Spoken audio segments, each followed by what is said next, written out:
Dice que Jesús, dice que Dani, que la mamá de Arcos la chupa. ¿Cómo? ¿Perdón? Esa voz.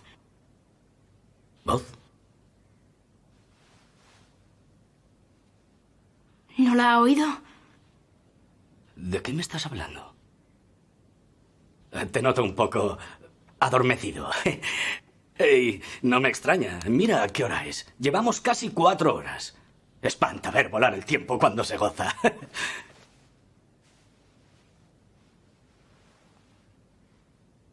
Espanta.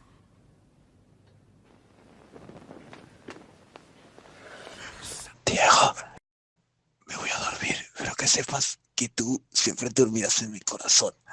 Porque como eres gay, pues es mi corazón, ya está. Resumen de resumen. Harry. ¿Lo habéis oído? ¿Oír qué? La voz. ¿Voz? ¿Qué voz? La oí antes en el despacho de Lockhart. Y otra vez. Fantasma de Diego. Se mueve. Creo que va a matar. Harry, espera. No corras.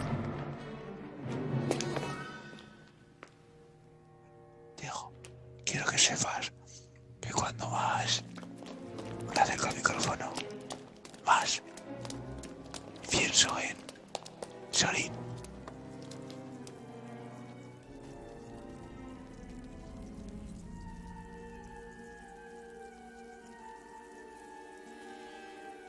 Qué extraño. Nunca he visto arañas comportarse así. No me gustan las arañas.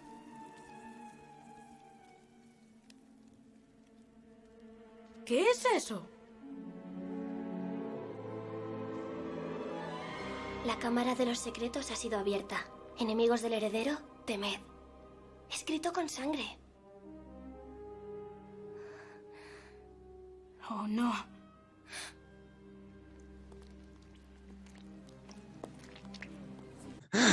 He atropellado a la perra de la madre de Sorin, macho. Pobrecita, iba ahí a 4 patas y la he atropellado.